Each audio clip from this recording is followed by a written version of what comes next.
Hoy vamos a tratar el que consideramos es el mayor problema de la hispanidad, el problema de la deuda externa, que es la principal herramienta de subordinación y de generación de profundo malestar entre los ciudadanos hispanos.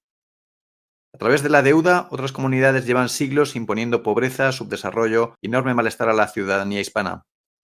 Hemos explicado en otros vídeos de este canal cómo los llamados libertadores hispanos, desde Iturbide al norte en México hasta Rivadavia al sur en las Provincias Unidas de Buenos Aires, profundos ignorantes de la ciencia de las finanzas, de la economía y de la creación del dinero, cayeron en la trampa de solicitar grandes préstamos al mundo anglo en libras y dólares. Las consecuencias negativas fueron inmediatas: desastre económico, destrucción de medios de producción, acuerdos comerciales muy desventajosos y cesión de recursos naturales al mundo anglo. Para comprender la profunda injusticia de esta situación, debemos ser conscientes de que esa deuda es escandalosamente ilegítima, porque o bien en muchos casos el dinero ni siquiera llegó a las arcas públicas, o bien porque la deuda fue tomada por peones al servicio de intereses extranjeros, es decir, por traidores, colocados en puestos de poder. Ejemplos de lo que decimos es el famoso primer empréstito de la banca Baring a las Provincias Unidas de Buenos Aires pocos años tras la secesión, solicitado por el anglófilo y masón Rivadavia, empréstito del que apenas llegaron a las arcas argentinas la mitad del millón de libras esterlinas del nominal del préstamo. Otro caso aún más indignante por lo reciente es el de los 40.000 millones de dólares de deuda contraída por Martínez de Hoz, que los tribunales argentinos juzgaron como deuda ilegítima. Claro, el gobierno militar también deja a la Argentina con otro regalo. ¿El regalo cuál es? El regalo es la deuda externa. 40.000 millones de dólares de deuda externa.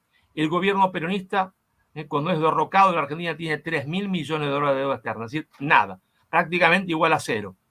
Esa deuda externa era fraudulenta, pero podemos decir esto con tranquilidad, claro, porque hay un fallo de la justicia argentina, que fue el caso de Olmos contra el señor Alfredo Martínez y compañía quiere decir, entre otros, el señor Melconian, que es el jefe de economía de la señora Patricia Bullrich, donde Olmos dice: señores, estos muchachos son unos delincuentes, porque dicen que entraron esta plata a la Argentina que nunca entró. No hay nada que la compruebe. Y efectivamente el juez dice: hubo un delito convertido por José Alfredo Martínez de Hoz y todos los hombres que estaban en el Banco Central.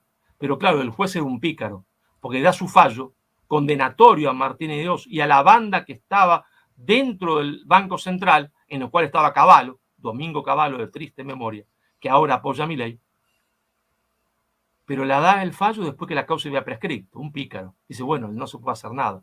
Son culpables, pero ya el delito prescribió. Si la Argentina termina desindustrializada y endeudada. Alfonsín comete un error gigantesco. No era un mal hombre, pero de buenas intenciones está hecho el camino del infierno. Lo pone a Grispun como ministro de Economía. Grispun era un hombre inteligente, era economista y contador, y como buen contador dice: señores, yo quiero ver los papeles de la deuda, que me demuestren que debemos esta plata. Como no podían demostrarlo, los bancos ingleses, porque, oh casualidad, el 80% de la deuda era con bancos ingleses, comienzan a temblar, lo desestabilizan, y Alfonsín, en vez de sostenerlo, decir: señores, comprueben que debemos esa plata, porque no podían comprobarlo, lo echa Grispun. A partir de ese momento, la Argentina está perdida, porque a partir de ese momento tiene que juntar tanta cantidad de dinero para pagar la deuda que no puede pagarla, ni no podrá pagarla jamás. Démonos cuenta de las enormes implicaciones de estas acciones malignas, las que podemos calificar como de atentados económicos, de cómo se crean deudas ilegítimas descomunales que empobrecen, esclavizan a naciones enteras durante décadas. Esta situación es inaceptable y hay que buscar una salida realista. Los medios de comunicación, los políticos, no hablan de este tema, lo ocultan. Por ejemplo, en Argentina hoy día se oculta que el principal factor que descuadra las cuentas del Estado y que genera déficit es el pago de intereses de la deuda. Se oculta también quiénes son los tenedores de esa deuda, los acreedores. Esta ocultación constante, este omitir al verdadero elefante en la habitación de la situación en Argentina y en muchos otros países de la hispanidad, debe hacernos ver que lo que se busca es perpetuar a través de la deuda la subordinación, la dominación, la esclavización de sociedades enteras. Imaginemos a un ciudadano sin ahorros al que de forma injusta se le impone una deuda de $1.000.000 y al que se le obliga cada mes a pagar $3.000 de intereses, para lo cual trabaja de sol a sol. En realidad, ¿no diríamos que se está sometiendo a esclavitud a ese ciudadano? Esa es la situación bajo la que viven muchas naciones hispanas. El problema de la deuda enlaza directamente con un aspecto clave de la conformación de cualquier sociedad, el modelo de creación del dinero. Habría mucho a hablar sobre modelos de creación de dinero, algo que afecta de forma sustancial al funcionamiento de cualquier sociedad. Este tema verdaderamente crucial se oculta a la gran mayoría de la ciudadanía y se complica artificialmente para que la persona de la calle le resulte difícil de entender. Resumiremos a continuación lo más importante. En la actualidad, en los países occidentales impera un modelo de creación de dinero deuda, dinero fiat, sin respaldo, meros papelitos o apuntes bancarios. Los bancos comerciales tienen la capacidad de crear dinero de la nada. Es el llamado sistema de reserva fraccionaria que hoy día en la Unión Europea conlleva una reserva fraccionaria o coeficiente de caja del 2%. Es decir, que si un banco recibe un depósito por parte de un cliente de 100 euros, puede crear 98 nuevos euros de la nada y prestarlos. Y así sucesivamente. El banco de enfrente podrá recibir en depósitos los 98 euros y crear otros 96 euros de la nada. Y así los bancos podrán multiplicar varias decenas de veces los 100 euros iniciales. Es decir, los bancos crean dinero de la nada y ese dinero lo crean como préstamos, como deuda para otras personas. Los grandes beneficiados de este modelo son los bancos, que no solo tienen el poder de crear dinero de la nada, sino que cobran interés por el dinero que crean. Por eso decimos que es un sistema de dinero-deuda. En torno al 95% del dinero que se crea en Estados Unidos o en la Unión Europea lo hacen los bancos comerciales de la nada. Este modelo de creación de dinero-deuda fomenta la acumulación de enormes masas de deuda. Y ya nos podemos imaginar quiénes son los acreedores, los beneficiarios de toda esa deuda, las grandes entidades financieras, que gracias a su capacidad para crear dinero de la nada y su posición de partida como acreedores absolutos, se hacen con un poder enorme, hasta el punto de conseguir controlar a estados enteros, los que son acreedores de enormes cantidades de deuda. Se trata, por tanto, de un sistema trucado para favorecer la acumulación de enormes capitales y derechos sobre deudas en los bancos comerciales. Este sistema perverso no escapan ni los propios Estados Unidos, la nación más endeudada del planeta, con una deuda de 32 billones de dólares, el 120% del PIB de Estados Unidos. Como prueba de que este sistema perverso en realidad busca la acumulación de enorme poder en manos privadas, seamos conscientes, por ejemplo, de que la Reserva Federal estadounidense, es decir, el Banco Central de Estados Unidos, no es un organismo público, como muchos podrían pensar, sino que es una institución privada, formada por un consorcio de los principales bancos privados de Estados Unidos. Sabiendo esto, ahora podemos entender cómo algunas instituciones financieras anglosajonas, como BlackRock, consiguen gestionar unas masas de dinero y de activos monstruosas. Hace pocos días, la prensa confirmaba que BlackRock maneja 10,5 billones de dólares, 10 veces el PIB de toda España. Su fondo hermano, Vanguard, otros 8 billones. Es decir, entre ambos fondos poseen, manejan el dinero que producirían todos los españoles trabajando durante 20 años seguidos para ellos. BlackRock o Vanguard, fondos hermanados por participaciones cruzadas, manejan cada uno por separado más dinero que el presupuesto anual del gobierno de Estados Unidos o de China, las naciones más poderosas económicamente de la Tierra. No nos engañemos, la estratosférica acumulación de capital de BlackRock o Vanguard no es el resultado de sumar los ahorros de millones de ciudadanos particulares, eso no daría ni para la centésima parte de sus activos, sino que su dinero surge de beneficiarse del juego trucado de la creación del dinero de la principal divisa mundial, el dólar, y han utilizado ese truco para hacerse con el control de la gran mayoría de las empresas del mundo occidental.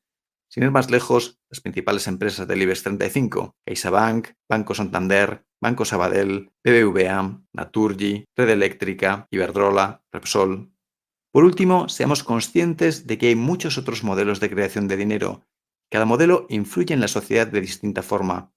Pensemos, por ejemplo, en el Imperio Español y en el Real de A8, un modelo de creación de dinero basado en el patrón plata, un modelo en el que los bancos no participaban de la creación de dinero, en el que el dinero tenía un valor intrínseco, el valor de la plata. No se trataba de mero papel creado de la nada. Un modelo en el que las nuevas monedas creadas se ponían en circulación como pago de servicios al Estado, no como deuda sobre la que hubiera que devolver un interés. Era un modelo radicalmente distinto.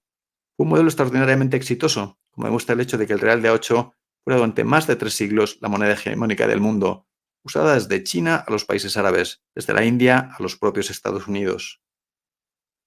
Pero volvamos al presente, porque es urgente y necesario que tomemos conciencia de cómo la creación de dinero y la deuda se usan en perjuicio de la hispanidad. Hablamos sobre estos temas, en especial sobre el problema de la deuda, con el profesor argentino Héctor Giuliano, profundo conocedor del mundo de las finanzas y la deuda, autor del libro Problemática de la deuda pública argentina. El profesor Giuliano nos hace entender cómo Argentina ha llegado a la actual situación de postración, Frustración que permite saquear un país lleno de riquezas naturales. Frustración consecuencia de haber sido enfangada en las arenas movedizas de una trampa de deuda, arenas de las que ninguna nación es capaz de salir sin repudiar su deuda. Pero la esencia del problema de la usura es prestar a quien no puede pagar. ¿Por qué? Porque la clave del prestamista usurero no es que el deudor le pague su deuda, sino al revés, que no se la pueda pagar nunca. Eso establece la trampa de endeudamiento perpetuo. O sea que el tándem entre políticas liberales y socialdemócratas es una especie de alternancia. Yo menosprecio hoy en día el color político de los gobiernos porque las estructuras de poder económico están por encima de los regímenes políticos. La esencia de todo proceso de corrupción es el secreto. Cuando el secreto desaparece, la corrupción aflora. Y consecuentemente, lo más corrupto es lo más secreto. Hay una correlación directa entre el secreto y la corrupción. Y en este caso, la deuda, que es lo más importante, es lo más secreto en la Argentina, porque se habla de bajar el gasto público para reducir el déficit fiscal, y eso parece una verdad lógica, ¿verdad? Reducir el gasto, pero se soslaya decir lo más importante, que el principal gasto público son los intereses de la deuda pública. En la Argentina, por ejemplo, aunque no se lo cuantifique, se sabe que el fondo monstruo BlackRock de Larry Fink, por ejemplo, es uno de los principales operadores de la deuda. Sin embargo, el país nunca da a conocer la titularidad, la nominatividad de los acreedores. Y entonces pidió y obtuvo del Fondo Monetario Internacional, cuando estaba al frente del Fondo Monetario, Christine Lagarde, que ahora ustedes la tienen ahí en el Banco Central Europeo, ¿no? Y esta mujer, muy buena, entre comillas, con la Argentina, le dio a la Argentina el préstamo récord más grande de la historia del Fondo Monetario Internacional y de la Argentina.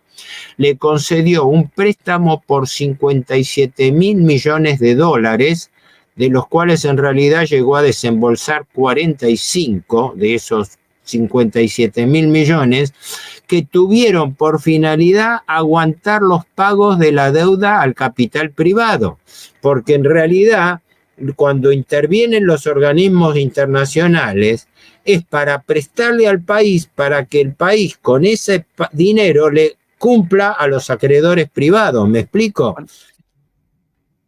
Buenas tardes, saludamos a todos los espectadores. Hoy tenemos la verdadera fortuna de contar con don Héctor Giuliano.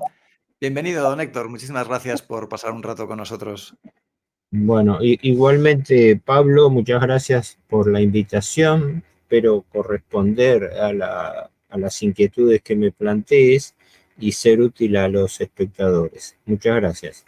Seguro que sí, porque vamos a hablar de un tema muy, muy importante. Es el tema de las finanzas, de la deuda.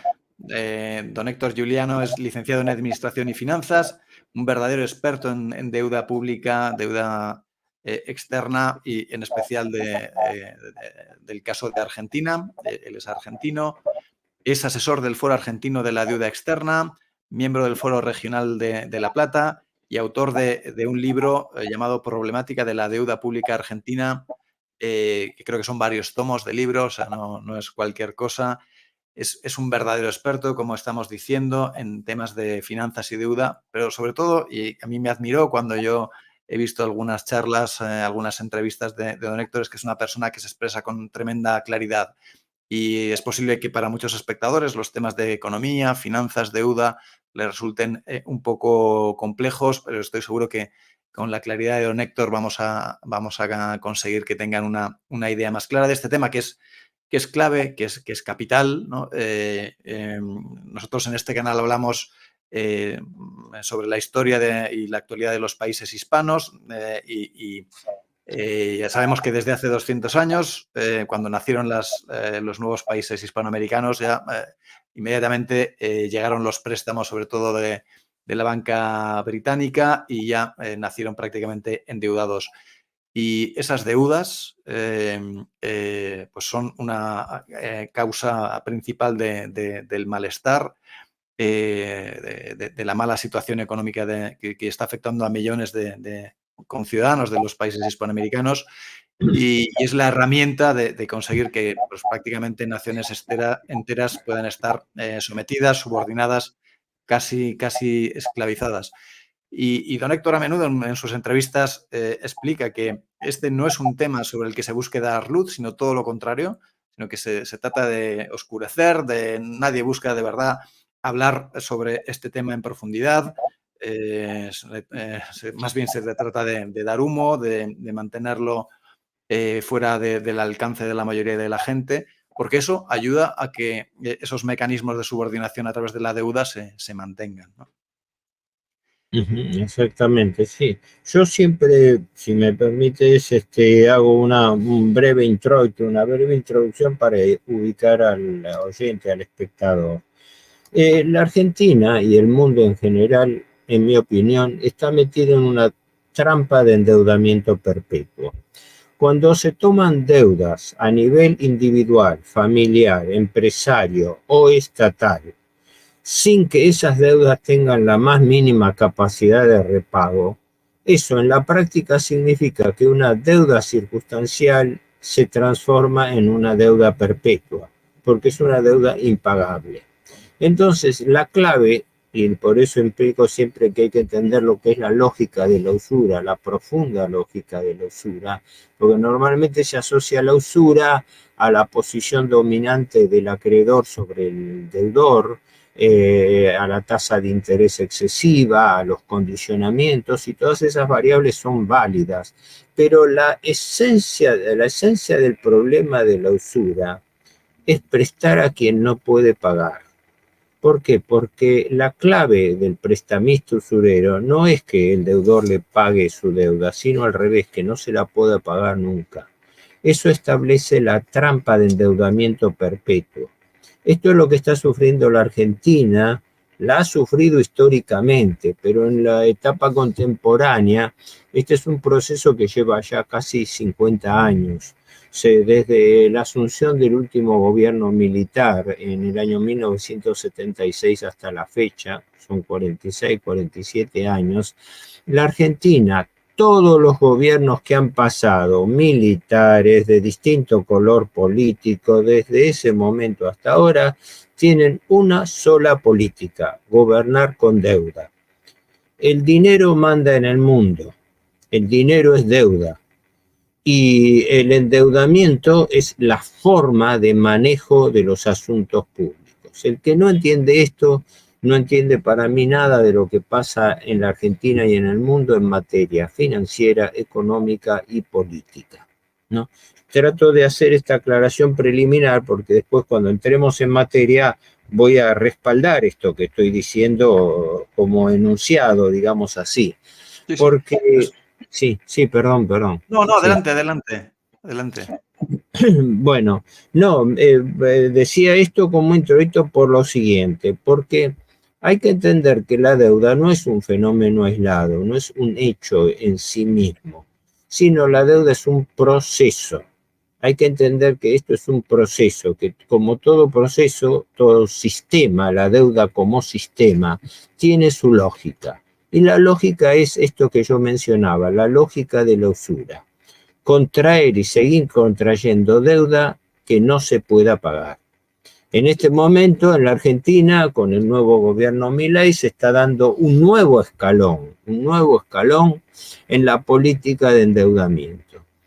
Todo Estado, esto lo sabemos por texto, por texto de estudio, tiene 3 fuentes básicas y clásicas de financiamiento público.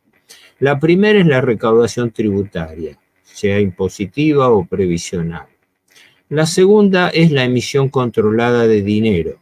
Cosa importante, emisión controlada de dinero, no la emisión per se. Tercero, el endeudamiento público. Pero a diferencia de las dos primeras, la recaudación y la emisión, que no tienen un costo directo para el Estado, la deuda sí lo tiene, porque la deuda tiene un costo. El coste de la deuda se llaman los intereses, los servicios de intereses y devolución de capital de la deuda.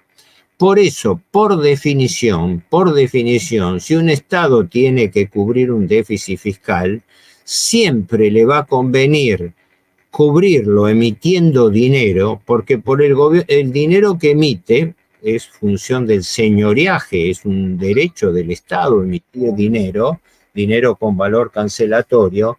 Por ese dinero que emite no paga interés, mientras que por la deuda sí. Por eso a la Argentina y a otros países del mundo se le impone por política institucional no emitan dinero, lo cual implícitamente deja abierto la otra posibilidad. No emitan dinero, entonces emitan deuda. Tanto es así que las actuaciones internacionales, el acuerdo con el Fondo Monetario Internacional vigente, por ejemplo, y en general la deuda que se toma con fondos de inversión extranjeros y con acreedores en general, ya presupone un refinanciamiento institucional de esas deudas. ¿Por qué? Porque en el último acuerdo con el Fondo Monetario Internacional, que primero fue un acuerdo stand-by del año 2018 firmado por el gobierno Macri, gobierno liberal, y ratificado después en el año 2022 por el gobierno Kirchner, Alberto Fernández presidente, Cristina Fernández de Kirchner vicepresidenta, de línea socialdemócrata. Ese acuerdo fue refrendado por el Congreso. O sea que el tándem entre políticas liberales y socialdemócratas es una especie de alternancia. Yo menosprecio hoy en día el color político de los gobiernos porque las estructuras de poder económico están por encima de los regímenes políticos. El resultado acaba siendo el mismo, que es el incremento de la deuda, ¿no? Y al final la sangría de la población, porque al final, y aunque parezca contraintuitivo lo que nos acaba de comentar don Héctor, de que lo que se quiere es que no se devuelva el préstamo, pero claro, eso es para seguir cobrando año tras año los intereses, ¿no? Esos intereses que tiene que pagar el Estado, y para pagarlos lo que va a hacer es coger dinero de los impuestos, es decir, del trabajo de sus ciudadanos, y dárselo a las personas que ostentan la deuda, es decir, pues a la oligarquía financiera internacional, pues las grandes instituciones financieras internacionales, ¿no? Entonces, que nos quede muy claro, que creo que es obvio, pero no sé hasta qué punto para todas las personas, que al final en lo que se traduce esto es en que el trabajo de los ciudadanos argentinos, en este caso, todos los años un porcentaje importante de ese trabajo, que es los intereses de ese total de la deuda argentina, pues va al exterior, se va hacia afuera, es como si saliera la sangre de Argentina y esa riqueza, esa sangre se succiona y va a las grandes instituciones que han endeudado a la Argentina. Y una cosa que me llama mucho de sus presentaciones, y para que nos demos cuenta de lo poquísimo que se habla sobre la deuda, pues también en España, pero por lo que le oigo decir también mucho en Argentina, es que nadie tiene muy claro quiénes son los tenedores de la deuda argentina, ¿no? Bueno, ese es un capítulo en sí. Yo iba a entrar ahora a la deuda, aunque no me quería olvidar de hacer dos referencias a lo que estabas comentando, pero en efecto hay un problema de fondo. La esencia de todo proceso de corrupción es el secreto. Cuando el secreto desaparece, la corrupción aflora. Y consecuentemente, lo más corrupto es lo más secreto. Hay una correlación directa entre el secreto y la corrupción. Y en este caso, la deuda, que es lo más importante, es lo más secreto en la Argentina. Porque, por ejemplo, la Argentina en este momento tiene una deuda pública de unos 400.000 millones de dólares. Menos del 30% de esa deuda está en pesos, en moneda local, el 28%, y el 72% mayoritario está en moneda extranjera. Más de la mitad en dólares, pero también en euros y otras monedas. Pero fundamentalmente la deuda pública argentina está en moneda extranjera. Eso produce una asimetría en las finanzas públicas. ¿Por qué? Porque el Estado, como todo Estado, recauda en pesos, pero la mayoría de su deuda está en moneda extranjera. En consecuencia, el arbitraje del tipo de cambio pasa a ser un condicionante central. ¿Me explico? Como en todo país. Es decir, siempre se ha dicho, y esto es una verdad de perogrullo, siempre se ha dicho que el atenuante que tienen muchos países desarrollados, extranjeros, es que están endeudados en su propia moneda. En el caso argentino no es así. Y eso es muy grave, ¿no? Claro, eso es muy grave. Es gravísimo, es total, porque te explico algo que es importantísimo y se ha consumado en las postrimerías del anterior gobierno. Por eso digo yo que cambien de liberales a socialdemócratas, a los fines prácticos, todos mantienen el sistema de la deuda. ¿Qué pasa? Ese 28, casi 30% de deuda en pesos, que uno puede decir, bueno, es un alivio, por lo menos lo debemos en nuestra propia moneda, ni siquiera es válido. ¿Por qué? Porque esa deuda en pesos está indexada, está ajustada por tipo de cambio. Entonces, si uno tiene una deuda en pesos, pero esa deuda se indexa por tipo de cambio, es exactamente lo mismo que si tuviera la deuda en moneda extranjera. Quiere decir que... ¿Quién ha firmado eso? Porque son unas condiciones de endeudamiento tremendamente perniciosas para la Argentina. ¿Quién ha podido firmar eso? Gravísimas, porque además la deuda, al no pagarse, de la deuda por capital o principal no se paga un centavo, se refinancia en su totalidad, hasta el último centavo de deuda que cae, la Argentina no lo paga, no lo amortiza, lo renueva, lo refinancia. Hace lo que se llama, ahora utiliza mucho la palabra reperfilamiento. Reperfilamiento, digámoslo en concreto, es patear para adelante. Una deuda que tengo hoy. En este momento, por ejemplo, el ministro de Economía Caputo, del gobierno Milei, está a un ritmo de 2 subastas de títulos públicos, 2 grandes subastas de títulos públicos por mes. Lo que está haciendo es patear para adelante compromisos al 2025, 26 y 27. Esta es toda la política de endeudamiento que existe. ¿Cómo patear para adelante deuda mientras cada vez se pagan más intereses? Porque Argentina ya solo paga intereses, está en esa situación de trampa de la deuda, que no es capaz de pagar el principal, el préstamo original, solo paga intereses y constantemente saliendo dinero fuera sin esperanza de cancelar esa deuda. Exacto.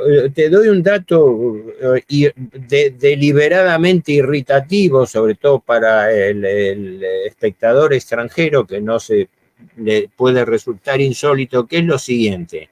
Apenas asume el gobierno autocalificado de anarcoliberal, no liberal, anarcoliberal, no tal como lo define el actual presidente Milei, se desata en la Argentina un proceso de tipo hiperinflacionario. En un mes, diciembre del año pasado, la inflación trepó a más del 25%. 25% de aumento de los precios promedio en un solo mes. Una locura. Una cifra estratosférica para lo que es la inflación internacional. El gobierno Kirchner lo venía manteniendo en aproximadamente un 10, un 12% mensual. Y se daba por gradual y controlado. Viene el gobierno Milei, que viene a combatir la inflación, y lo primero que hace es desata una estampida inflacionaria. Y aduciendo de la situación heredada, como todo gobierno siempre impugna al gobierno anterior el mal que recibe, ¿no? válido o no válido. Pero en este caso, la llamada, mal llamada hiperinflación, porque estrictamente hablando, hay hiperinflación cuando la emisión de dinero es incontrolada. Lo que la Argentina tiene es una crónica y patológica economía con altísima inflación. Normalmente ningún país normal puede soportar tasas de interés superiores al 10, 20%. En la Argentina hemos tenido 25.5% de inflación en diciembre. Luego, en enero, 20.6%. Aclarando que la inflación es acumulativa, porque quiere decir que estamos sumando el 25% de diciembre más sobre eso el 20.6% de enero. A eso el gobierno dice que ha llegado a un gran logro, la desaceleración de la inflación, de tal manera que el último dato conocido en febrero es del 13.5%. Pero la gente piensa, a quien no lo razone bien, piensa que los precios están bajando. No, los precios no están bajando en absoluto. El ritmo de aumento de los precios está estabilizándose, pero está estabilizándose porque ese aumento de los precios significó un estrangulamiento de la capacidad adquisitiva de la gente, del bolsillo. La gente no tiene dinero. Entonces, al estrangularle los recursos a la gente, en un mes, una inflación del 25% significa que todos los argentinos medios, aquellos que percibimos un ingreso fijo, hemos perdido la cuarta parte del valor de nuestro dinero en un mes.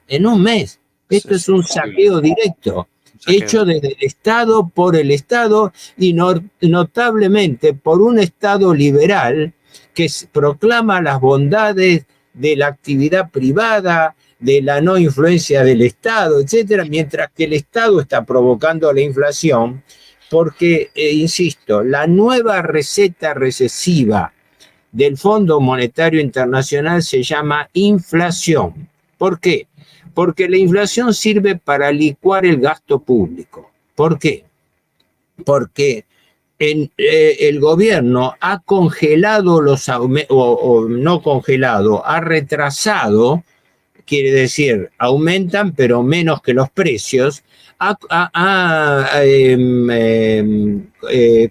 reducido los aumentos de sueldos y salarios de la administración pública, de jubilaciones y pensiones, de planes sociales.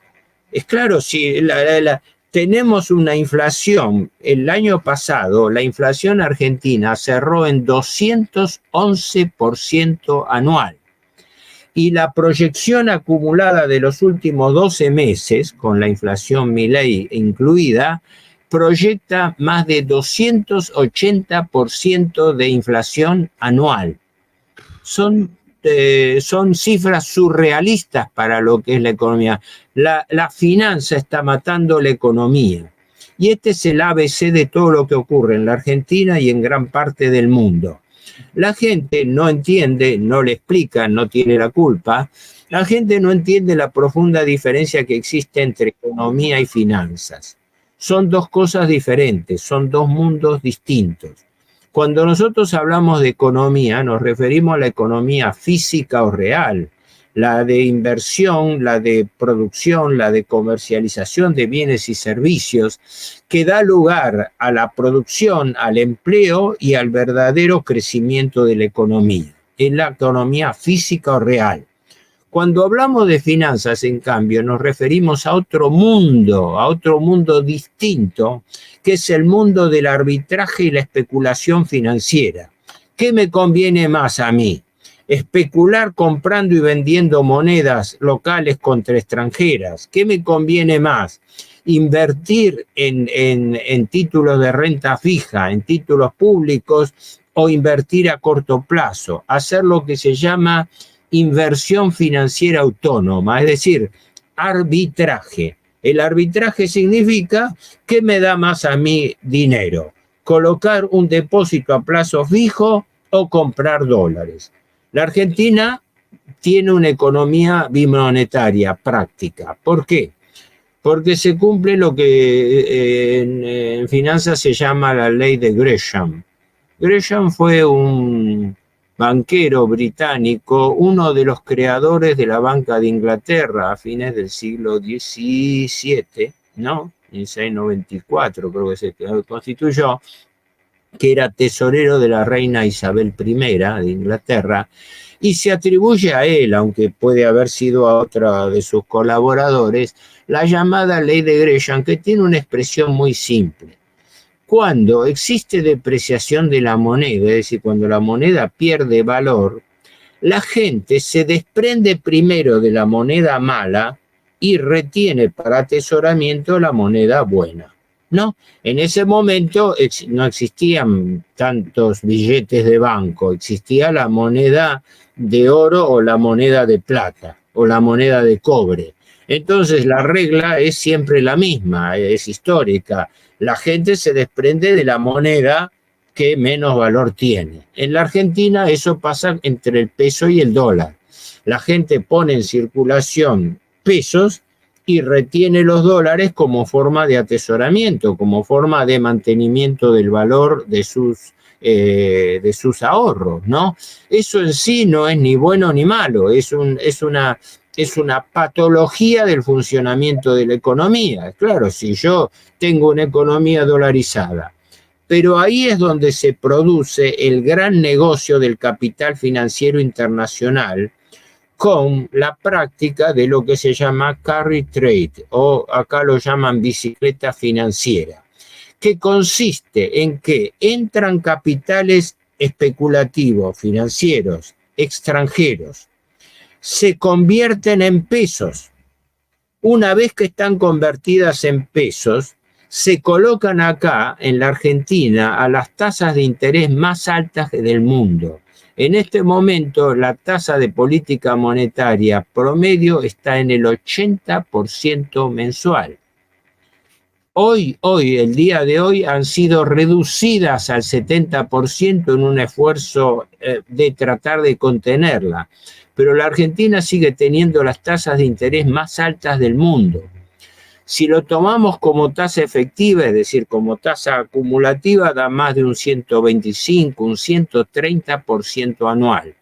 Tasa efectiva es cuando uno no retira el interés, sino el interés que devengó lo suma al capital y el monto lo vuelve a colocar. Hace lo que se llama anatocismo, capitaliza intereses y obtiene intereses sobre intereses. Es claro, ese es el negocio financiero básico que hacen los fondos de inversión extranjero en la Argentina. Por eso tratan de estabilizar el dólar. ¿Por qué? Porque de esa manera entran en moneda extranjera, se colocan en pesos obtienen las tasas de interés más altas del mundo y luego vuelven a convertirse en su moneda original, dólares, y se van del país. Con lo cual la Argentina está sometida a un proceso sistemático de saqueo financiero. Por eso la Argentina, yo digo paradójicamente, es un país demasiado rico para soportar semejante saqueo financiero.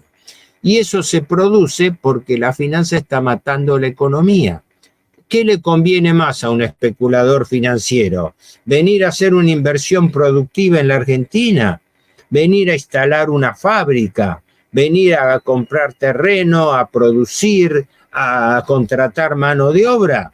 ¿O le conviene más traer ese mismo dinero y a las 24 horas ya la tiene colocada en el Tesoro Nacional con títulos públicos o en el Banco Central con letras de liquidez y al día siguiente ya está ganando carradas de dinero sin hacer nada? Entonces vivimos en un mundo al revés, en un mundo donde la finanza manda sobre la economía. Por eso yo decía que esto no se entiende si no se entiende cómo el dinero manda sobre la economía. No sé si fui muy... No, yo creo que ha aclarado muy bien varios conceptos que seguro agradecen los espectadores. Me surge una pregunta. Entiendo que el gobierno argentino sigue emitiendo mucha moneda Y por eso que sigue habiendo esta inflación tan brutal que nos estaba comentando, del 280% anual, que es absolutamente inconcebible para pues, los que vivimos en España, en Europa. Pero ¿a dónde esa creación de dinero, le he oído comentar en varias charlas, que no se destina a temas productivos o a las pensiones, etcétera, a los servicios de la ciudadanía, sino que una parte sustancial de ese dinero que se crea va a pagar los intereses de la deuda? O sea, es un círculo vicioso, ¿no? Se crea mucho dinero, ese dinero crea inflación, pero además es que ese dinero va para los tenedores de deuda. ¿Es así? Exacto, exacto. Es más, el tema es así. El famoso eslogan o estribillo de combatir el déficit fiscal tiene una concepción totalmente errónea. El gobierno actual hace una bandera del equilibrio fiscal, hablando de que es indispensable obtener equilibrio fiscal porque la Argentina tradicionalmente mantiene déficit en sus cuentas públicas y esa sería, según la explicación oficial, la causa principal de la emisión de dinero. Porque decíamos que el Estado tiene 3 fuentes de financiamiento: la recaudación, la emisión y la deuda. Pero ocurre que eso primero no es empíricamente cierto. El principal motivo de endeudamiento de la Argentina, aunque no lo parece, no ha sido cubrir déficits fiscales, sino al revés, atrasar el tipo de cambio. Esto es un tema muy delicado. La Argentina ha tomado deuda y sigue tomando deuda que no va a cubrir el déficit fiscal, sino va a sostener el tipo de cambio bajo.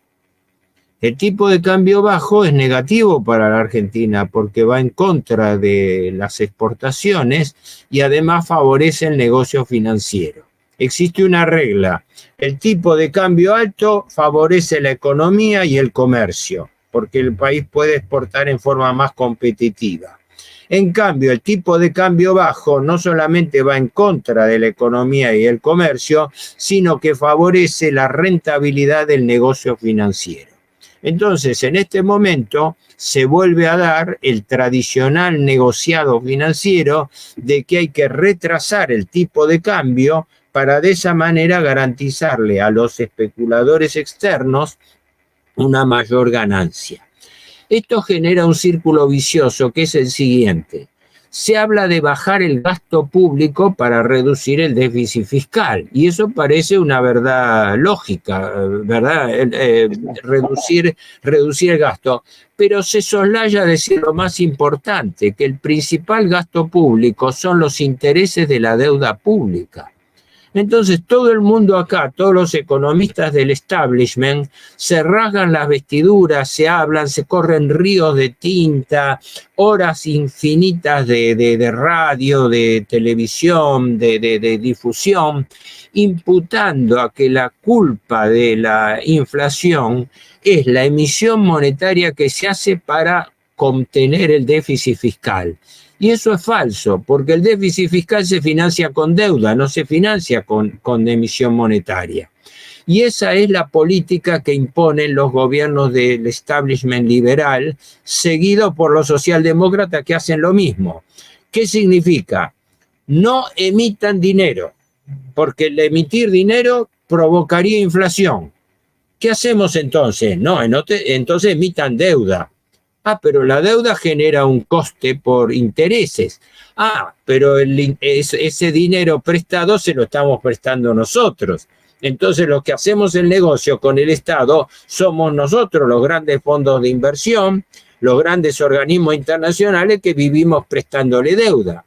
Entonces la deuda sigue creciendo en progresión geométrica y lo va a seguir haciendo porque entre las condiciones firmadas con el Fondo Monetario Internacional, una de las más importantes es que el país tiene que estabilizar su situación económico-financiera y tiene que lograr superávit fiscal, ¿no? ¿Para qué? Para que una vez que tenga equilibrio fiscal va a poder volver al mercado internacional de capitales, es decir, va a poder volver a endeudarse. Dicho en buen romance, que el premio al ajuste que se está realizando, licuando el gasto público, el premio va a ser que nos vamos a poder endeudar más de lo que nos estamos endeudando ahora. Entonces ahí se produce un proceso perverso de causación circular o círculo vicioso. El gobierno tiene déficit provocado por la deuda y sus intereses. Para atender ese gasto público se hace un plan de ajuste. El plan de ajuste es para pagar intereses. Pagando los intereses tenemos la deuda al día y entonces podemos refinanciar la deuda y tomar más endeudamiento. Ejemplo, este año que corre, a la Argentina, de los 400.000 millones de dólares de deuda en cabeza solo del Estado central, le vencen 100.000 millones, una cuarta parte de la deuda. O sea, sobre 400.000 millones de dólares de deuda pública, no total del país, sino total del Estado central, ¿no? No contamos acá provincias, municipios, Banco Central, etcétera, solamente pelado en cabeza del Estado central. De esos 400.000 millones de dólares, le caen vencimientos por 100.000 millones de dólares, es más que el presupuesto del Estado. Y entonces, ¿qué hace el gobierno? No, muy simple, refinancia, reestructura, patea para adelante hasta el último centavo de capital. Pero para poder refinanciar esa deuda perpetua, esa deuda de usura, es decir, la deuda que no se paga nunca, ¿qué ocurre? Tiene que pagar cada vez más intereses. Entonces, de esa manera, el país devenga intereses solamente por el Estado equivalentes a 15 mil millones de dólares. Para que se tenga una idea, pero... en esta línea le iba a preguntar, porque en alguna charla le he oído poner en relación el pago diario de intereses de la deuda con la construcción de hospitales. Me parece un ejemplo buenísimo. Exacto. Si lo puede recordar a los espectadores, para que se hagan una idea de cómo se absorbe la riqueza, la sangre del pueblo argentino a través de la deuda externa. Exacto, es oportuna la pregunta, porque aparte de la deuda del Tesoro, que es la deuda del Estado central, está por cuenta separada la deuda del Banco Central. O sea, tenemos la anomalía de que el Banco Central argentino está endeudado. Y está endeudado en letras de liquidez que son a 28 días de plazo y pagan el 110% de interés nominal. Y además tiene 33 billones de pesos en pases pasivos a un día de plazo. Un día de plazo quiere decir que todos los días el presidente del Banco Central tiene que renovar esa deuda. Y esa deuda devenga una tasa de interés del 80%. Si nosotros tomamos solamente los intereses diarios que se pagan por el Banco Central, aparte de la que se paga por el Tesoro, da un equivalente entre 100 y 150 mil millones de pesos por día. Traducido a dólares, euros, andaría en unos 6 millones de dólares diarios. Y yo hacía justamente esa comparación, que lo que se paga en un día por intereses usurarios, porque aclaremos bien, la palabra correcta es usura, no interés. La usura es el alquiler del capital prestado. Como la usura tiene una fundada mala fama, entonces se utiliza una palabra más atenuada que es tasa de interés. No, tasa de interés es usura. Desde el derecho romano, la usura es el alquiler del capital prestado, es decir, el lucro que se obtiene por especular financieramente, ¿no? Efectivamente, ese costo diario que tiene solamente el coste financiero por pago de intereses equivale a construir 3 hospitales de mediana complejidad completamente equipados, o su equivalente, entre 80 y 90 escuelas. Tres hospitales al día, 3 hospitales al día. Esa es la riqueza. Claro, es la riqueza equivalente, por lo que se paga en un día de intereses, se podría financiar la construcción de 3 hospitales, o su equivalente 70, 80 escuelas. Entonces, cómo se chupa la sangre pues eso, de una ciudadanía, de todo un país. Es dramático y encima no son los intereses de toda la deuda, sino solo de una parte de la deuda que es la que corresponde al Banco Central Argentino, como nos comentaba. Exacto, eso es justamente lo que trato de explicar, porque uno trata de componer cómo esto llega a un oyente, a un espectador extranjero que no tiene idea de lo que está pasando en la Argentina y hasta se maravilla de cómo la gente sobrevive acá. Acá el principal problema inflacionario es que la gente tiene recursos que están por debajo del aumento de los precios. La política que lleva a cabo el gobierno es que los sueldos, las jubilaciones o pensiones, los planes sociales, el gasto público, llamémosle de funcionamiento, tiene que aumentar, pero menos que los precios, menos que la inflación. O sea, tienen que ir licuándose. Perdiendo valor adquisitivo, perdiendo poder adquisitivo, ¿no? Como consecuencia. Exacto, una pérdida, una sangría financiera, producto... Haciendo cada vez más pobre a la población. Es que es dramático. Haciendo cada vez más pobre a la población. Es que, claro, en este momento el gobierno, aunque son coeficientes, son indicadores promedio relativos, el nivel de inflación, el nivel de pobreza en la Argentina estaba en un 45-46% de la población.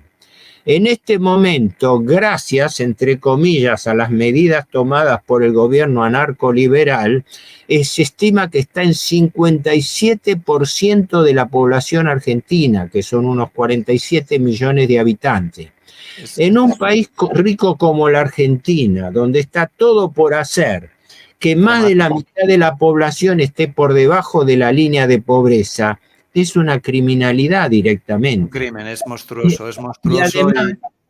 Y además, paralelamente, los sectores de clase media también sufrimos las consecuencias, porque ¿qué ocurre? Hay determinados tipos de gasto que por la estructura de la canasta familiar de gasto inciden en sectores de clase media y no en sectores pobres que no tienen ni para comer, porque esos sectores viven en una economía de subsistencia, pero el ciudadano corriente tiene que tiene que afrontar gastos de transporte, aumento de los precios de los combustibles que se transmiten a todos los precios, remarcaciones diarias, aumento del precio de alquileres, aumento de tarifas de servicios públicos, aumento de la medicina prepaga, que acá en la Argentina la mayoría de la gente tiene que tener obras sociales pagas porque el hospital público es deficiente,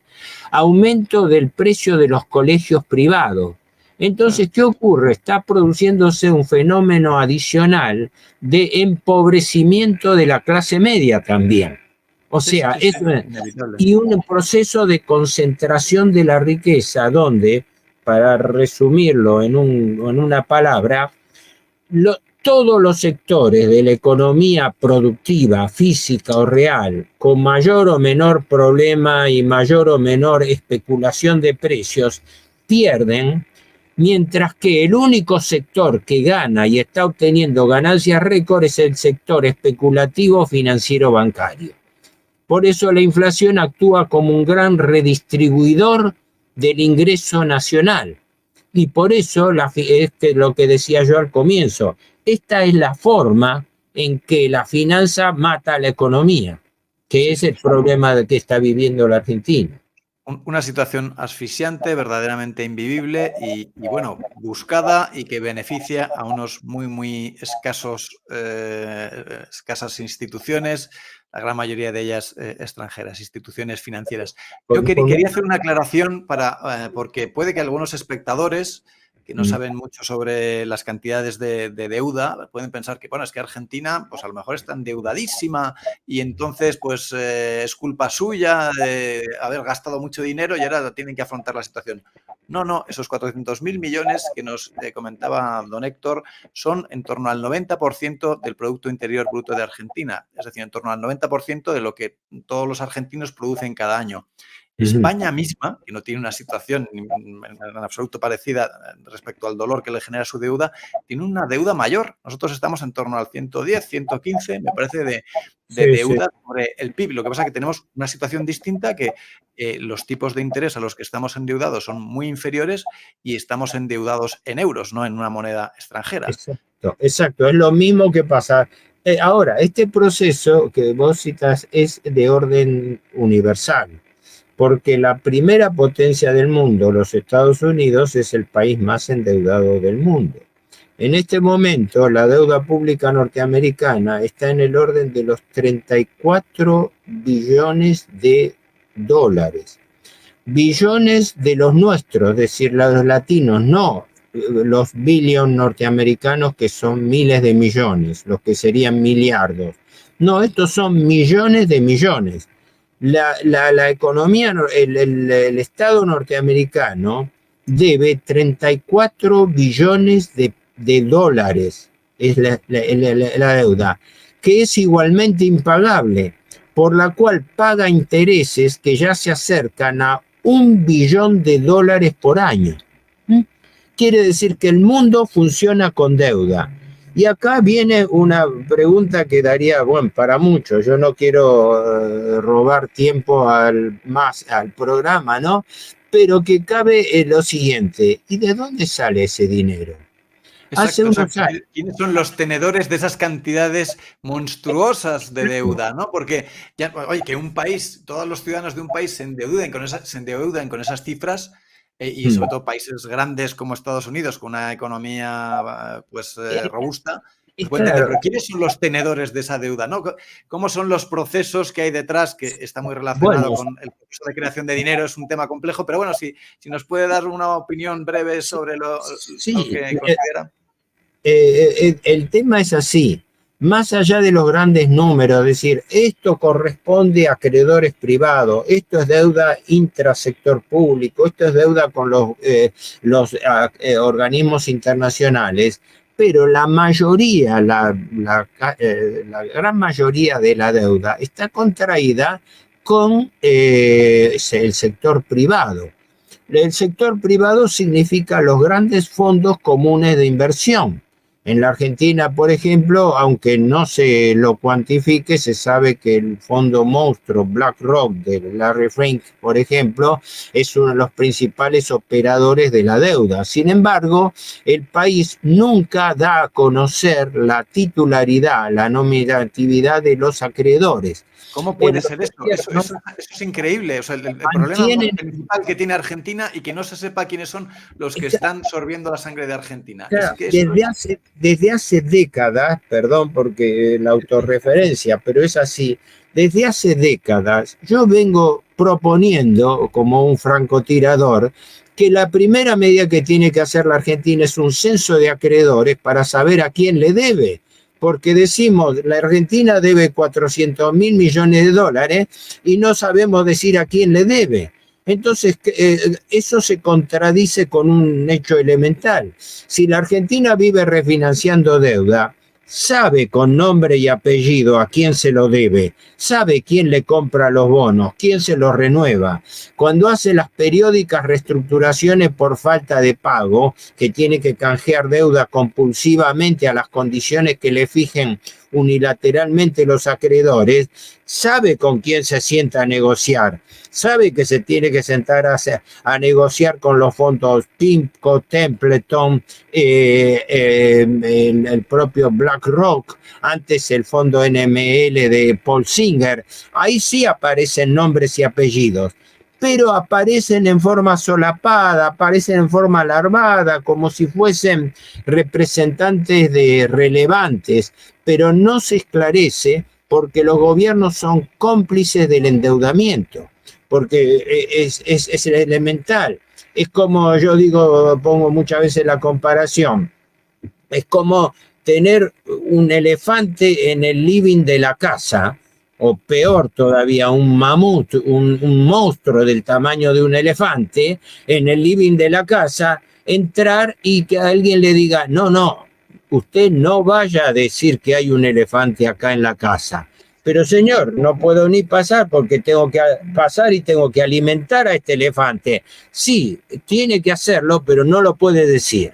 Entonces, esta es la clave del secreto de la deuda y así funciona la Argentina, por desgracia, así funciona el mundo y este círculo vicioso no es reversible, no es reversible. Bueno, con esto que nos ha comentado me surge una pregunta, porque los grandes acreedores son acreedores privados, como ya intuíamos, pero lo que sabemos es que también que los grandes préstamos a la Argentina vienen de parte de organismos internacionales supuestamente bien intencionados, pues como el FMI, el Banco Mundial, pero al final los grandes tenedores de deuda, como decimos, pues son BlackRock, Templeton, PIMCO Sí. y todas instituciones, además todas instituciones anglosajonas, algunas se meterá por ahí que no es anglosajona, pero todas no fallan, británicas, estadounidenses. Es capital internacional. Los organismos internacionales, la Argentina le debe hoy en día por una gran deuda con el Fondo Monetario, le debe entre el 20 y el 22% de su deuda a los organismos internacionales, entre los cuales el principal es el Fondo Monetario Internacional. En orden de importancia le sigue el BID, el Banco Interamericano de Desarrollo, luego el Banco Mundial y luego la CAF, la Corporación Andina de Fomento. ¿Y qué papel han jugado estas instituciones? ¿Tenían buenas intenciones cuando dieron estos préstamos?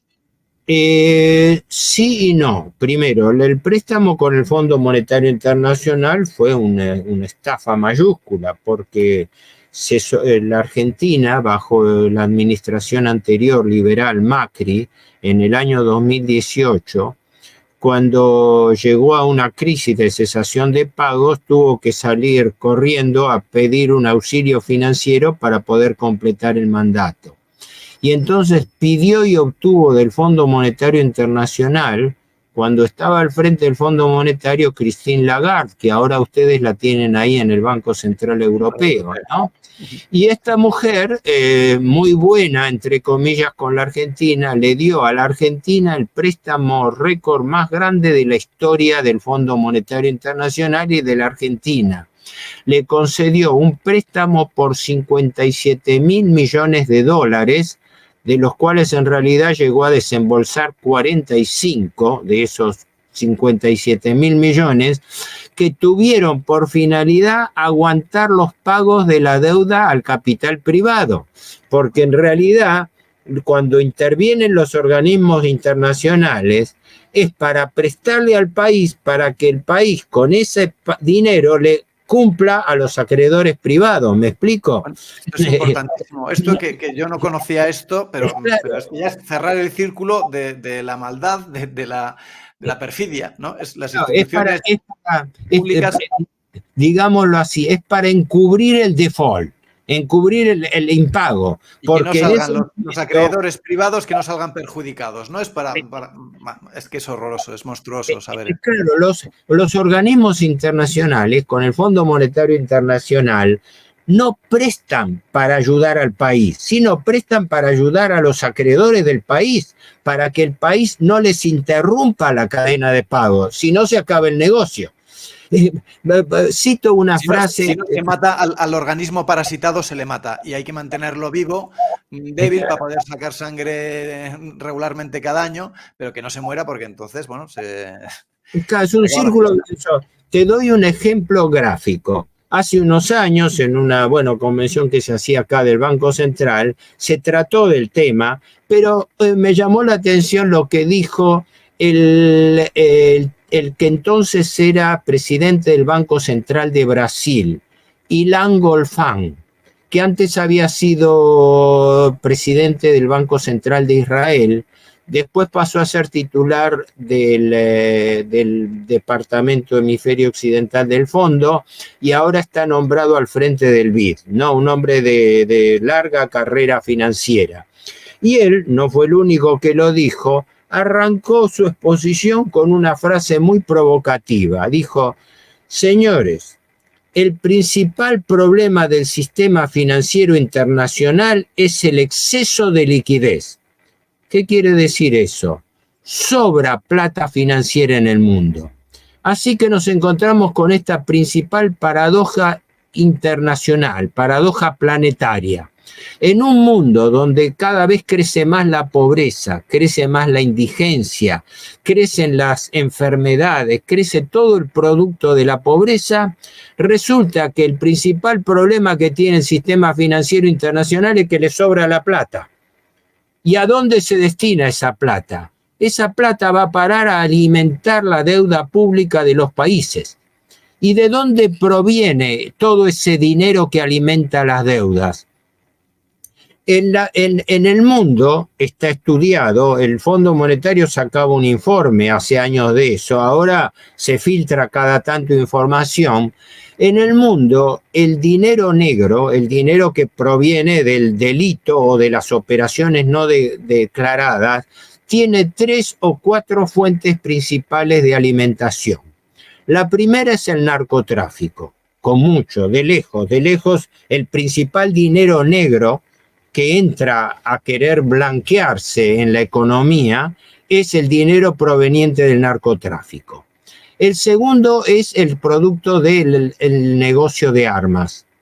Y el tercero, cosa importante, era, aunque parezca raro, el tráfico de órganos, que después estaba computado estadísticamente también como el tráfico de personas, porque ahora con el negocio de los refugiados, el negocio que están sufriendo ustedes en España y en Europa, el negocio amparado y sostenido de importarles inmigrantes paupérrimos que vienen a deteriorar la situación social de los países europeos, esa era la tercera fuente.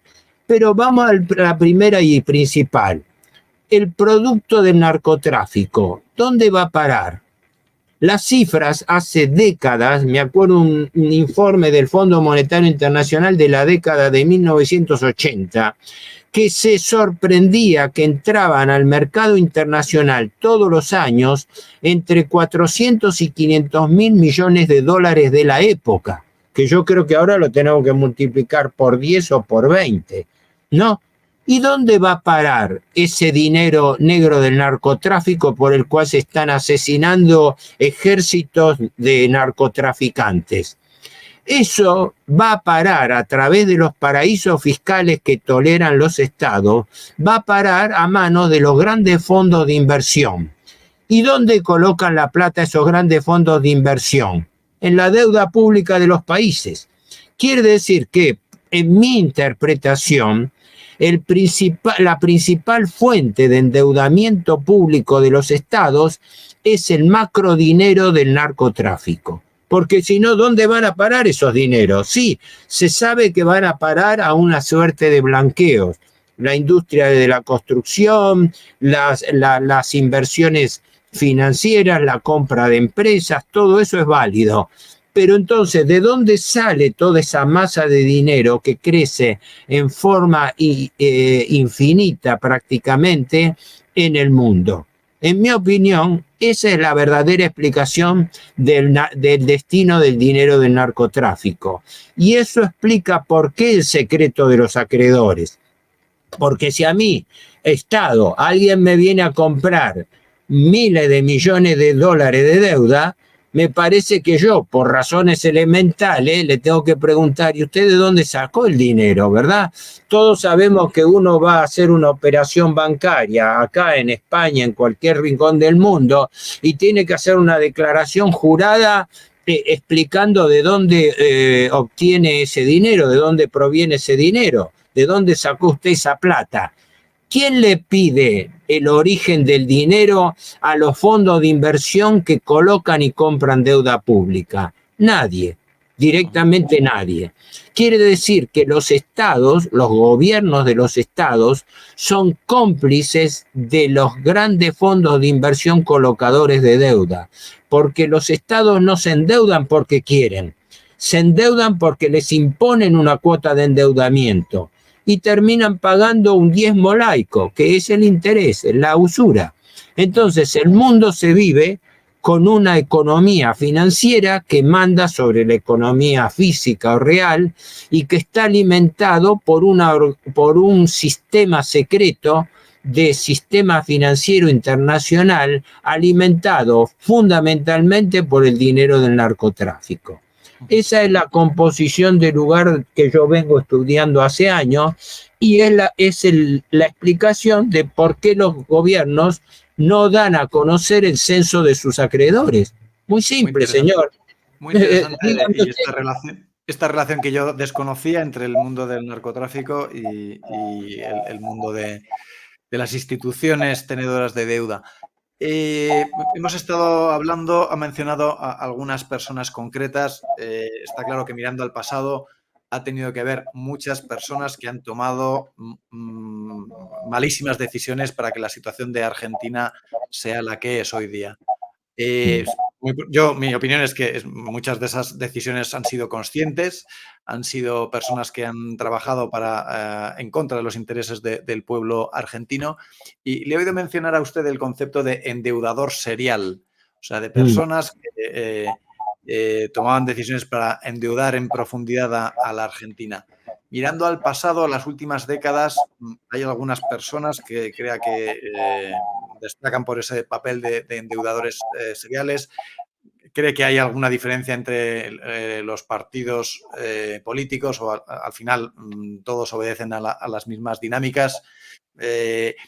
A mí me llama mucho la atención también el caso de Caputo, ¿no? Que había trabajado con Macri y a quien el propio Milei pues había denigrado públicamente, le había dicho las peores cosas sobre él y de repente lo pone al frente del Banco Central argentino. Bueno, todo esto pues da mucho que pensar, pero bueno, cuéntenos cómo ve usted estas cosas. Ha mencionado una palabra que yo utilizo frecuentemente, efectivamente, endeudador serial, endeudamiento serial. Pasen los gobiernos que pasen, gobierno militar, gobierno radical, gobierno menemista, gobierno kirchnerista en la Argentina, los gobiernos pasan, pero las estructuras de poder económico financiero quedan. Y los cargos públicos se integran con gente proveniente del riñón de las entidades financieras. Por ejemplo, en este momento, yo creo que hasta el tercer nivel de decisión de funcionarios públicos provienen de la actividad privada de los propios sectores financieros que controlan la economía argentina. Ejemplo, la banca Morgan, el Deutsche Bank y una serie de bancos particulares. Por ejemplo, el actual ministro de Economía, Caputo, que en efecto el propio presidente Milei le imputaba con razón hace tiempo de haber despilfarrado 15.000 millones de dólares de lo que le había prestado el Fondo Monetario a la Argentina en el año 2018, porque en ese momento el actual ministro Caputo estaba al frente del Banco Central. El Fondo Monetario Internacional le hizo a la Argentina un primer desembolso en junio del año 2018 de unos 18.000 millones de dólares. Ese dinero fue a parar al Banco Central cuando el señor Luis Caputo estaba al frente de esa institución.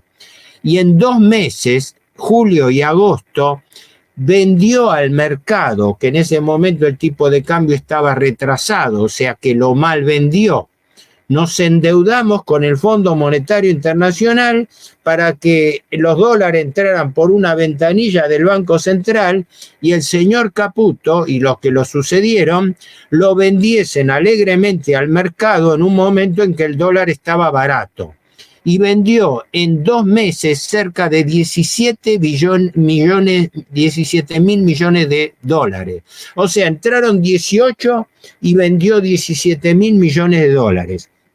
El presidente Milei hacía referencia a 15.000 millones. Los cálculos míos me dan un poco más, pero no nos vamos a pelear porque sean 15 o 17.000 millones de dólares. Parece una ridiculez, ¿no? Pero efectivamente, es más, ni siquiera el presidente Milei se puede decir que lo designó al ministro Caputo, porque por lo que se sabe, Milei no conocía ni trataba a Caputo antes de ser designado por el ministro de Economía, y como justamente recordabas, había hablado incluso mal, imputándole algo que es Vox Populi, que él había sido un endeudador serial de la Argentina. Fue un ministro que cuando era ministro de Finanzas, antes de ser presidente del Banco Central, colocó deuda argentina a 100 años de plazo. Colocó un monto en ese momento manejable, 2.700, 2.800 millones de dólares a 100 años de plazo. Una locura, porque en ese momento se pagaba, creo que una tasa de interés cercana al 8% anual en dólares, que es altísima a nivel internacional. 8% anual en dólares. Y del cálculo daba que la devolución de ese préstamo hacía que el capital prestado, la Argentina lo devolvía, lo amortizaba en 10 años. Y en los 90 años restantes lo que seguía pagando eran los intereses del préstamo original. Un absurdo completo. Eso lo hizo el señor Caputo. Caputo viene de la banca Morgan. Después de la banca Morgan fue acá titular y presidente del Deutsche Bank Argentina, ¿no? Él tenía su consultora, una consultora llamada Anker, cuyo negocio como broker era hacer negocio con la deuda pública. Era un broker, era un mercader de bonos. Su negocio estaba en colocar títulos de la deuda pública argentina. Bueno, en diciembre, cuando asume el señor Caputo, el señor Milei, lo designa a Caputo del otro lado del mostrador, es decir, pasa a Caputo de ser colocador de bonos, de ser negociador de bonos, al otro lado del mostrador a ser colocador de bonos. Y desde entonces, en 2 meses, enero y febrero, ha aumentado la deuda pública argentina en unos 16, 17 mil millones de dólares más. Esto es lo que se produce. Anteriormente, que todavía está como asesor, hubo otro personaje, un financista, Daniel Marx, que también bajo distintos gobiernos había sido secretario de Finanzas en el año 1985-87 con el gobierno radical Alfonsín, para endeudar a la Argentina con los acuerdos de Nueva York. En el 1992-94 con el gobierno Menem para endeudar con el plan Brady. Incluso él está casado con una hija de Nicholas Brady, que era entonces el secretario del Tesoro norteamericano. Luego, en el año 2001, vuelve como secretario de Finanzas con el ministro Cavallo para hacer un megacanje delictivo en la Argentina, que fue un canje ruinoso para el país. Bueno, este señor Daniel Marx, como hoy el ministro Caputo, como una larga serie de funcionarios, son personas que vienen del negocio de la actividad privada a hacer negocio de saqueo financiero para el Estado. Por eso es paradójico cuando se habla y se cacarea tanto con respecto al Estado. En este momento, el peor daño de la Argentina es el asalto al poder que han hecho justamente los capitales privados, que han asaltado el poder en su beneficio. Lo que mi amigo y conocido también de ustedes, Adrián Salvucci, define muy bien como la privatización del poder. Los gobiernos no gobiernan en función del interés nacional ni del pueblo argentino. Gobiernan en función del interés de los capitalistas financieros acreedores del Estado. Y no, notablemente de eso nadie habla nada. Todos los economistas del establishment se rasgan la vestidura del gasto público, pero no dicen que el principal gasto público es la deuda. Bueno, pues le quería preguntar también por otra. Bueno, creo que son muchas las personas que a lo largo de las últimas décadas han participado en esta toma de decisiones tan negativa en contra de los intereses del pueblo argentino, pero había conocido, creo que también por alguna mención suya, a un señor que se llama Mario Blecher, que había estado en el FMI, Banco Mundial, miembro de Chatham House. Lo menciono porque hablamos a menudo en este canal de los grandes grupos de pensamiento del mundo anglosajón. Y él había sido también miembro del Banco de Inglaterra, luego fue director del Banco Central Argentino y que bueno, fue una más de esas personas que colaboraron a tomar decisiones en contra de... Habría mucho para decir. Yo no tengo nada en lo personal con el señor Mario Blecher, pero efectivamente es un hombre de una extracción discutible. En este momento ha desaparecido de la actividad pública, lo consultan cada tanto como economista, porque él está en un rapto, digamos así, de misticismo judío, porque se dedica ahora a componer música judía, a estar muy ligado a la colectividad judía. Pero, ¿qué pasó? Este hombre en el año 2002, después que la Argentina cae en default por el sobreendeudamiento público que se hicieron en los gobiernos anteriores y que remató durante la presidencia del doctor de la Rúa, el famoso ministro de Economía Cavallo, con su secretario de Finanzas Daniel Marx, ¿no? Cuando la Argentina entra en default porque no hay forma de contener la sangría, porque en ese momento los intereses a pagar por la deuda pública eran el 25%, la cuarta parte del gasto público. Entonces, cuando se llegó a un límite donde la Argentina no solamente no podía refinanciar deuda, sino que no llegaba a pagar los intereses, fue cuando se produjo el famoso default del año 2001. Entonces cae el gobierno de la Rúa, se produce una crisis política, asume el gobierno Duhalde, y el gobierno Duhalde designa a este doctor Mario Blecher al frente del Banco Central. Estando al frente del Banco Central, él con un asesor también de la colectividad judía, Levi Yeyati, que es un economista conocido también acá, son los que desde el Banco Central crean las llamadas LEVAC, letras del Banco Central, que después pasaron a llamarse LELIC, letras de liquidez, por el cual el Banco Central empieza a tomar deuda para recuperar dinero y reservas, pagando tasas que empezaron siendo del 70, 80 y llegaron a ser tasas de interés del 140% anual.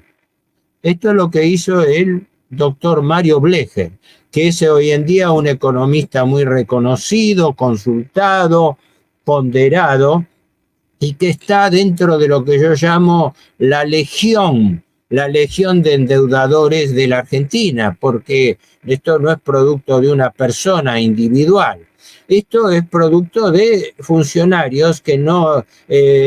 Mario Blecher provenía, aparte de haber sido también presidente o director del Banco Central de Israel primero, después lo fue también, fue director del Banco de Inglaterra, miembro del directorio. Esto resulta absolutamente llamativo, ¿no? O sea, nunca veremos un ministro que haya sido ministro de Educación en Francia y después en España.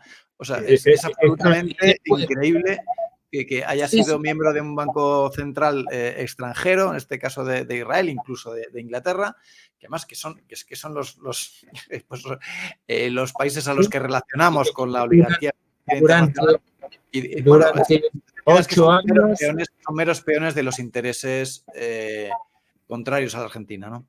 Sí, es gente que en lo personal uno no hace juicio de valor sobre su posible o no capacidad profesional. Lo único que dice es que estos son hombres de establishment, Es decir, en este momento manda en la Argentina y en el mundo un establishment financiero, fundamentalmente financiero, pero que responde a una economía que en definitiva es anónima. Porque, ejemplo, el principal fondo de inversión del mundo, como todos sabemos, es BlackRock, ¿no? También de capitales judíos, su titular es Larry Fink, pero su principal socio era otro inversor de apellido Capito y otra inversora, y se manejan, entiendo, valores, títulos por fondos por valor de entre 7 y 9 billones de dólares, que involucran colocaciones en empresas por valor de entre 15 y 20 billones de dólares. O sea, por ejemplo, la principal empresa petrolera argentina es YPF, pero se entiende que un 6% de las acciones de YPF están en manos del fondo de inversión BlackRock. Entonces son pesos pesados que pueden incidir en la empresa de la cual son tenedores de acciones, ¿no? Ahora bien, por más rico que sea Larry Fink, por más influyente que sea, se ha anunciado que ahora en mayo viene a la Argentina a hablar con Milei porque viene también a dar un apoyo al gobierno Milei para que el gobierno Milei sobreviva con ayuda de capital extranjero. Pero esa ayuda no es gratis porque esa ayuda se hace contra concesiones. Por eso la Argentina tiene petróleo, pero el petróleo está concesionado a empresas extranjeras. Incluso YPF es una empresa privada de la cual el gobierno tiene la mitad de las acciones, la otra mitad es privada. Concesiones en materia minera. La Argentina, sí, es la estrategia habitual, ¿no? De endeudar, el país esté sometido, subordinado, y entonces ya de vía libre a las riquezas naturales, las riquezas nacionales. Argentina es uno de los principales países productores de litio, pero los que explotan el litio no son empresas argentinas, son empresas anglo-norteamericanas, son empresas, incluso China, hay una empresa china. O sea, el endeudamiento del Estado lleva por lógica a la concesión de todos los negocios de la economía extractiva. La Argentina es un país riquísimo en materia agrícola ganadera, pero los principales poseedores latifundistas del campo argentino ya no son argentinos, son extranjeros. El principal tenedor, el principal poseedor de tierras en la Argentina, que si no me equivoco son como 700.000 hectáreas, es el grupo Benetton italiano. Y el segundo, que ahora parece que ha pasado a ser el primero, es del financista judío de esta famosa corriente Chabad Lubavitch, de la cual es adherente incondicional el presidente Milei, ¿no? Eduardo Elstein, a través de la empresa Cresud, que es una de las principales. Tenía más de 500.000 hectáreas de tierras argentinas. Socio de George Soros, si no me equivoco. Fue efectivamente, él desembarca en la Argentina para comprar el banco hipotecario, porque cuando fue el negociado de las privatizaciones, el presidente Menem en la década del 90 procedió a vender las empresas clave, y como el principal negocio de Elstein Soros era la compra de propiedades, Elstein desembarca acá asociado con George Soros. Después rompe o se separa de la sociedad, sigue estando solo, pero ya fuertemente ligado a todas las actividades de la comunidad Chabad Lubavitch, que en este momento, en el momento que estamos hablando, el presidente Milei viajó a la Argentina, a Miami, en Estados Unidos, expresamente para recibir una condecoración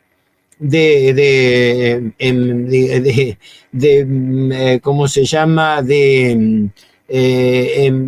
enviado o representante de las fuerzas del cielo, que es una denominación que se utiliza, él y su hermana Karina Milei en Estados Unidos, donde hizo una revelación importante de que su proclamada conversión al judaísmo, al cual él tiene una devoción fundamental, no estaría desligada de su condición judía previa, porque él en esa reunión, que fue secreta, no fue de acceso a la prensa, trascendió un fragmento del discurso que dio anteayer, en esa reunión de una sinagoga de Miami, donde él reivindica su apellido Mileikowski, con una particularidad notable, que uno de los abuelos del actual primer ministro israelí, Netanyahu, también se llamaba Mileikowski. Así que prácticamente podemos decir que en la Argentina, como él mismo lo dijo, Milei dijo que su aspiración era ser el primer presidente judío de la Argentina. Bueno, la Argentina es un país que nominalmente, más del 87-100% de la población, si no es católica, aunque no sea católica militante, pero es de formación católica. Sin embargo, tiene un gobierno donde la presencia judía siempre ha sido proverbial, y en este momento llamaríamos así cuasi institucional, no porque uno lo diga de afuera, sino porque se encargan de publicitarlo incluso. Sí, es así. Sí, y pues esto hay que tenerlo en cuenta a la hora de evaluar y de ponderar todo lo que sucede en Argentina. Bueno, ya, don Héctor, ya última pregunta, no queremos robarle más tiempo, le agradecemos enormemente el rato que ha pasado con nosotros, pero para mí es la pregunta más importante y la que me imagino que muchos espectadores estarán haciendo, ¿no?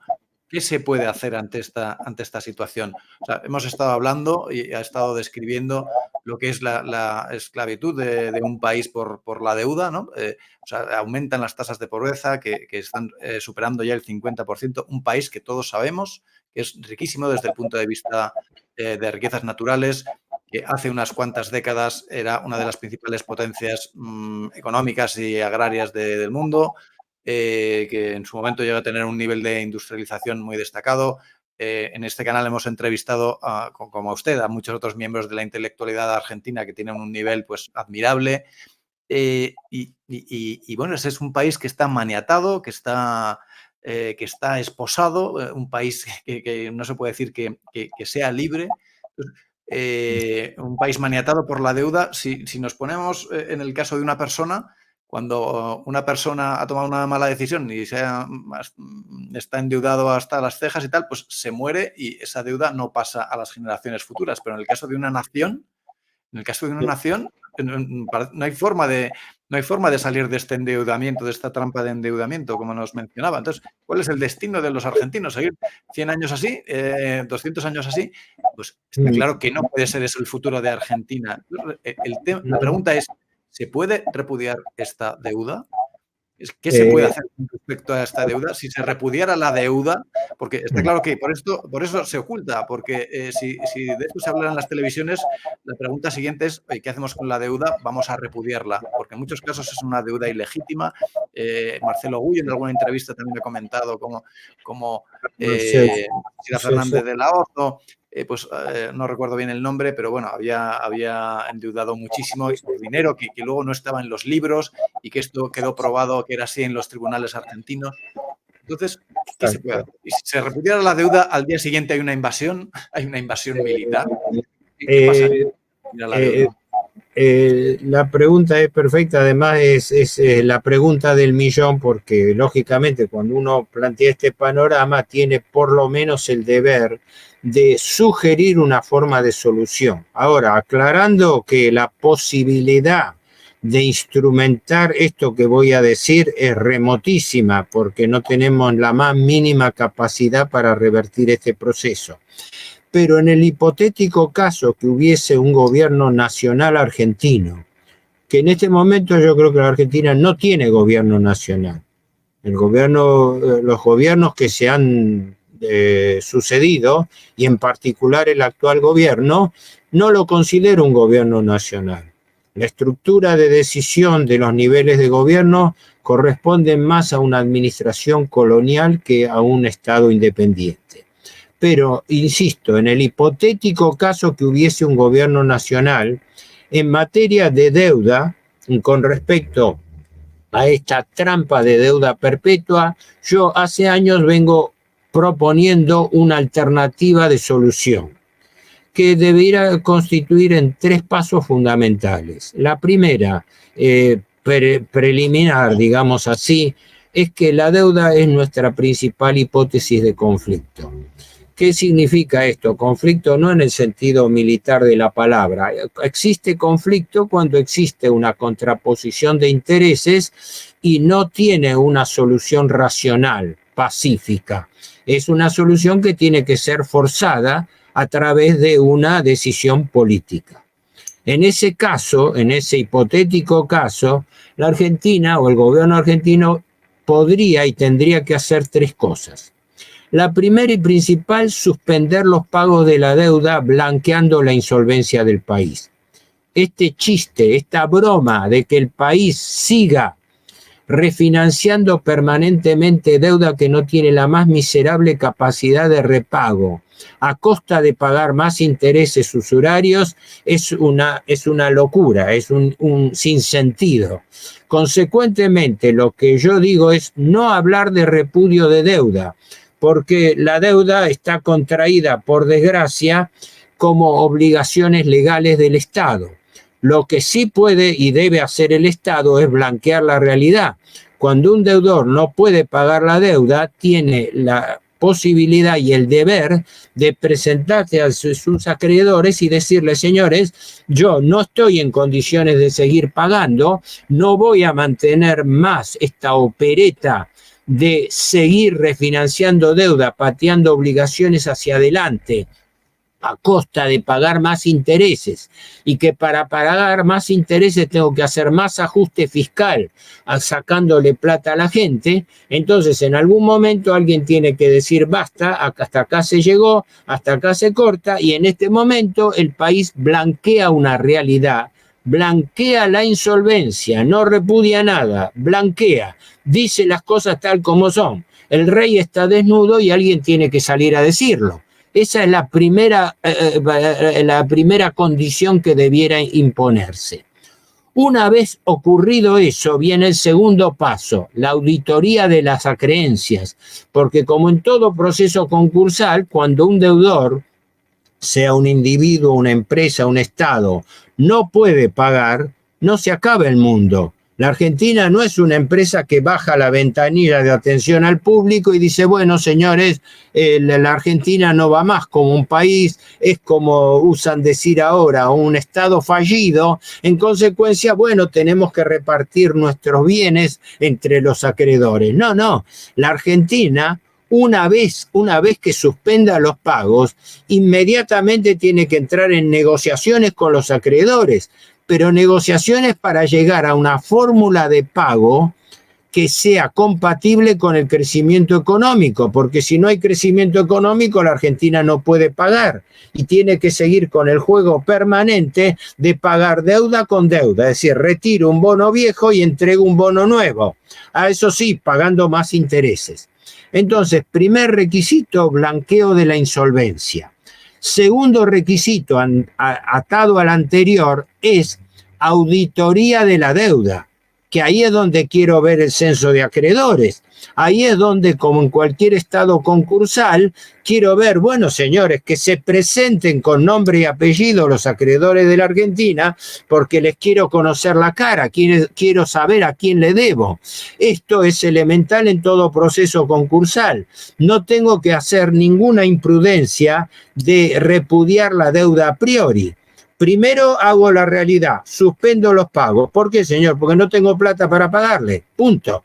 Esto es la realidad. No puedo mantener indefinidamente la ficción de que refinancio la deuda porque nos tienen confianza cuando cada vez estoy desangrando más las finanzas del país. El segundo punto entonces es la auditoría que nos va a permitir tener el censo de los acreedores y saber a quién le debemos, porque hasta ahora no lo sabemos. Y el tercer requisito son los juicios de responsabilidad, porque en la Argentina hay delitos y no hay delincuentes, como toda esta serie de funcionarios endeudadores seriales que coleccionan títulos en las principales universidades del mundo como autoridades financieras, son los que nos han llevado a este desastre de endeudamiento perpetuo, pero todavía siguen dictando cátedras. Son citados en los medios, sus opiniones son respetables, son difundidas en los medios, lógico, los medios que son propiedad de los acreedores de la deuda, ¿no? En consecuencia, estas son las tres etapas de lo que tienen que ser concurrentes, para los cuales, si hubiese un gobierno nacional, debiera hacerlo. Blanqueo de la insolvencia, auditoría de la deuda, consenso de acreedores incluido, y juicio de responsabilidad por los funcionarios que tuvieron. Esto significaría un blanqueo y una alternativa de solución, no, digo mal, no de solución, una alternativa de planteo para la solución, porque no, la Argentina no puede desconocer abiertamente, por eso yo me cuido de utilizar la palabra repudio, porque el repudio es una decisión política. Yo estoy hablando de una decisión técnica. Cuando un deudor no puede afrontar sus deudas, ¿qué hace? Declara la cesación de pagos. Perfecto. El default, el incumplimiento, no es una mala palabra, es un blanqueo de la realidad. Es estar diciendo, señores, el rey está desnudo, no quiero ser más cómplice de este saqueo de la Argentina que consiste consuetudinariamente en fingir que podemos pagar lo que no podemos pagar, diciendo, no, señores, esperen, no, la deuda de hoy se la refinancio a 3 meses. Dentro de 3 meses volvemos a hablar y dentro de 3 meses le vuelvo a financiar por otros 3 meses y así sucesivamente. Este proceso de endeudamiento contemporáneo lleva ya 47 años sin solución de continuidad en la Argentina. Bueno, las estructuras de poder dominantes han fijado para la Argentina que este proceso de endeudamiento sea perpetuo. Perpetuo hasta que no exista una clase política que tome conciencia de la realidad y trate de actuar en consecuencia, instaurando en la Argentina un gobierno nacional. Gobierno que no tenemos. La Argentina funciona como una colonia. Es decir, una colonia quiere decir que los estamentos de gobierno son ocupados por el poder financiero privado y el poder digitado por instituciones extranjeras. El presidente Milei lo ha dicho directamente con todas las letras. Ha declarado, ha proclamado su alianza de subordinación incondicional a los Estados Unidos e Israel. Ha dado su adherencia formal al lobby norteamericano-israelí. Apoya al gobierno Netanyahu, que está cometiendo el primer mayor genocidio del siglo XXI contra la población civil de Palestina. Bueno, entonces estamos en un mundo al revés, en un mundo donde se premia al criminal, se premia al financista, se premia al usurero y donde la conformación de la estructura de poder financiero y política está hecha a imagen y semejanza de los países y los sectores dominantes. No sé si, bueno, me aceleré un poco en las conclusiones, quise... No, pero interesantísima esta parte final que nos ha compartido don Héctor. A mí me viene la reflexión de, lo primero, de que no pensemos que en otros países estamos tan alejados de la situación de Argentina. Estamos solo a unas pocas décadas de que malísimos gobernantes nos puedan sumir en una situación parecida. Como decía antes, en España tenemos un nivel de deuda superior al de Argentina. Si siempre hablamos de que las democracias son sobre todo un contrapeso de poderes, pues ya estamos viendo que no hay contrapeso de poder en absoluto para evitar que gobernantes irresponsables se endeuden hasta límites que destrozan un país. Entonces, pues, habrá que pensar en normas, en contrapesos para que esto no pueda suceder, ¿no? Es una reflexión básica, pero si ni siquiera se habla de la deuda, si no se conoce quiénes son los acreedores, es porque voluntariamente se trata de ocultar esto, se esconde al escrutinio público, se esconde a la opinión pública, pues para poder seguir subordinando a los países a través de la deuda. Por eso me parece que ha sido tan importante tener esta conversación de hoy con usted, don Héctor. Yo espero, por un lado, haber cubierto el objetivo de difusión, pensando sobre todo en espectadores que no son argentinos y que entonces uno trata de quizás no abrumarlo con demasiados datos de nuestro país que no llegan a entender. Y te agradezco también la oportunidad de esta entrevista, porque lo único que podemos hacer, insisto, como francotiradores, es por lo menos hacer llegar un mensaje de realidad, de verdad, frente a la mentira que impera en el mundo sobre estos temas, porque la gente es engañada, la opinión pública está engañada en todo sentido, financiero, político, geopolítico, y bueno, si he podido cubrir por lo menos en parte esa falencia, me doy por conforme. Te agradezco tu entrevista. No, se lo agradecemos nosotros a usted, don Héctor, y ha sido una lección magistral y como yo sabía que iba a suceder con gran claridad, porque pues tiene esa virtud que no es nada fácil en el mundo financiero de saber explicar las cosas para los legos y que las entiendan con claridad. Pues de verdad, enormemente agradecidos y bueno, y le deseamos a usted y a todo el pueblo argentino al que admiramos y queremos muchísimo, pues que pues las cosas vayan lo mejor posible, eso siempre. Igualmente para usted y para todos los hermanos españoles y escuchas de este programa. Suerte. Un fuerte abrazo, don Héctor.